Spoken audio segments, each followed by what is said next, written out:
আসসালামু আলাইকুম রহমতুল্লাহ। আশা করি সকলেই ভালো আছেন। আমার কাছে অনেকগুলো প্রশ্ন এসেছে। অনেকেই জানতে চেয়েছেন বাংলাদেশের ইসলামী আন্দোলন তথা চরমনায়ের মরহুম পীর রহমতুল্লাহি আলাইহি প্রতিষ্ঠিত এই ইসলামী আন্দোলন কতটুকু হকের উপরে আছে এবং চরমনায়ের যে সিলসিলা, এই সিলসিলা কতটুকু হকের উপরে আছে। আমি বলতে চাই, যেই জিনিস হক তাকে হকেই বলতে হবে, যেই জিনিস না হক তাকে না হক বলতে হবে। বাংলাদেশের ইসলামী আন্দোলন তথা চরমনাই সম্পর্কে দেওবন্দের প্রধান মুফতি তিনি হকের ফতোয়া দিয়েছেন। সৌদি আরবের প্রধান মুফতি তিনি হকের ফতোয়া দিয়েছেন এবং বাংলাদেশের শীর্ষস্থানীয় উলামায়ে কেরাম হকের ফতোয়া দিয়েছেন। বিশেষ করে বাংলাদেশের একজন সিনিয়র মুফতি এদেশের শীর্ষস্থানীয় আলেমে দ্বীন আল্লামা মিজানুর রহমান সাঈদ দামাত বারাকাতুহুম বারাকাল্লাহু ফি হায়াতিহি, উনিও হকের ফতোয়া দিয়েছেন।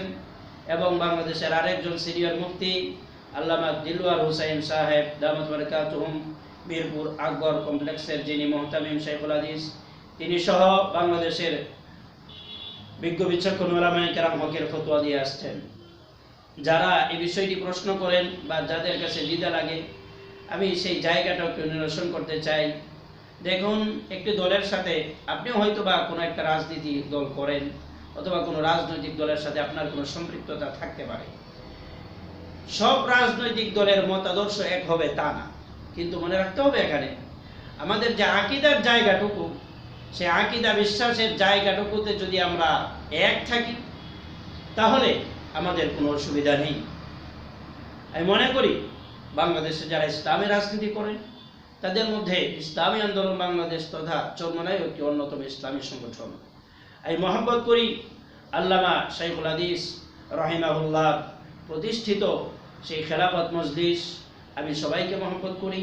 এবং মুফতি ফজলুল কামিল রহমতুল্লাহ আলাইহির সেই ইসলামী ঐক্যজোট, হাফিজ হুজুর রহমতুল্লাহি আলাইহি প্রতিষ্ঠিত খেলাফত আন্দোলন। আমি এক সময় ছাত্র থাকাকালীন কয়েকটা সংগঠনের ছাত্র রাজনীতিতে জড়িত ছিলাম। পরবর্তীতে যখন ঢাকা থেকে চট্টগ্রাম চলে যায় হাটাজারি মাদ্রাসায় পড়ার জন্যে, আমি স্থগিত দিয়েছিলাম রাজনীতি। তারপরে ফারেক হওয়ার পর থেকে এই পর্যন্ত ধারাবাহিকভাবে আমি কোনো রাজনীতির সাথে এখনো সম্পৃক্ত হইনি। বিভিন্ন সংগঠন থেকে বিভিন্ন ভাই আমার সাথে যোগাযোগ করেন, আমাকে তারা বলেন রাজনীতির জন্যে। আমি মনে প্রাণে রাজনীতি ভালোবাসি, পছন্দ করি এবং ঈমানি দায়িত্ব হিসাবে মনে করি যে বাংলাদেশের প্রত্যেকটা মুসলমানকে ইসলামে রাজনীতি করা অপরিহার্য কর্তব্য দায়িত্ব এবং রাজনীতি করা এটি ফরজ। রাজনীতির বিরুদ্ধে কেউ কোনো কথা বললে বুঝতে হবে তার ভিতরে নিফাকি আছে, মুনাফিকি আলামত তার ভিতরে আছে। রাজনীতির বিরোধিতা, সত্যিকারের ইসলামী রাজনীতির বিরোধিতা কেউ করলে আমরা কোনোদিন সেটা বরদাস্ত করব না, কোনোদিন সেটা মেনে নেব না।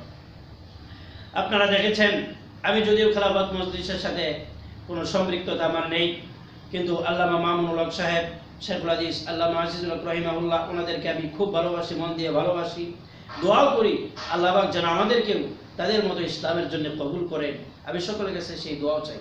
মামুনুল হক সাহেব বাংলাদেশ খেলাফত যুব মজলিসের পক্ষ থেকে এই 29 নভেম্বর সোহরাওয়ার্দী উদ্যানে তিনি সম্মেলন রেখেছেন। আমি নিজেও সেখানে যাওয়ার আকাঙ্ক্ষা রাখি এবং দেশবাসীর কাছে আমি দাওয়াত পৌঁছে দিতে চাই, আপনারাও সেখানে যাবেন। ইসলামের জন্য, সত্যিকারের ইসলামের জন্য যদি কেউ কোনো কিছু করে, আমরা সেখানে যেতে কোনো দ্বিধা করি না, কোনো দ্বন্দ্ব করি না। চরমনাই এটি একটি হক দল। এখানে গিয়ে লক্ষ লক্ষ দাড়িবিহীন মানুষ আজকে দাড়িওয়ালা হচ্ছে, লক্ষ লক্ষ বেনামাজি সেখানে নামাজি হচ্ছে, লক্ষ লক্ষ সুদখোর, ঘুষখোর, চোর বাটপারেরা আল্লাহওয়ালা তাহাজ্জুদ গুজারে পরিণত হচ্ছে। অতএব এই দলকে নিয়ে যারা আজে বাজে কথা বলে, আমি মনে করি এইগুলা হিংসা বিদ্বেষ ছাড়া কোনো কথা না। যেই দল, যেই সংগঠন, যেই প্ল্যাটফর্ম কোরআন সুন্নাহ ভিত্তিক সংগঠন হবে, প্ল্যাটফর্ম হবে, দল হবে, আমরা সেটাকে অবশ্যই মন প্রাণ দিয়ে ভালোবাসব। বাংলাদেশের আরেকটি ঐতিহ্যবাহী দল বা সংগঠন হচ্ছে বাংলাদেশ জমিয়ত উলামায়ে ইসলাম। আল্লামা নূর হোসেন কাসেমি সাহেব দামাত বারাকাতুহুমকে মনে প্রাণে ভালোবাসি। হবিগঞ্জের আল্লামা তোফাজ্জল হক সাহেব দাওয়াত বারাকাতুহুমকে মনে প্রাণে ভালোবাসি। আল্লামা জুনায়েদ আল হাবিব খতিবে বাঙ্গাল দাওয়াত বারাকাতুহুমকে মনে প্রাণে ভালোবাসি এবং সেই সংগঠনকেও মনে প্রাণে ভালোবাসি। অনেকে আমাকে জিজ্ঞাসা করেন আপনি কোনো দল কেন করেন না? হ্যাঁ, রাজনীতি অবশ্যই করতে হবে এবং করব। কিছুটা ব্যক্তিগতভাবে সমস্যা আছে, এজন্য আপাতত কোনো দলে সরাসরি যোগ দিচ্ছি না, তবে চিন্তা ভাবনা করতেছি কি করা যায়। রাজনীতি অবশ্যই করতে হবে, ইসলামকে অবশ্যই সামনের দিকে এগিয়ে নিয়ে যেতে হবে এবং বিশ্বাস করি এবং দৃঢ়কণ্ঠে বলি, ইসলামকে আজকে উৎখাত করবার জন্যে যারা চক্রান্ত করে ষড়যন্ত্র করে ইসলামের রাজনীতির মাধ্যমে সেই ষড়যন্ত্রের উচিত জবাব দিতে হবে। এবং ইসলাম যতদিন পর্যন্ত ক্ষমতায় না যাবে এদেশের সংসদে, যতদিন পর্যন্ত ইসলামের পতাকা উড্ডীন না হবে ততদিন পর্যন্ত এই দেশে শান্তি আসবে না, সম্ভব নয়। এজন্য সকলকেই ইসলামী রাজনীতির প্রতি আহ্বান জানিয়ে আজকের মতো কথা এখানে শেষ করছি। আসসালামু আলাইকুম ওয়া রাহমাতুল্লাহ।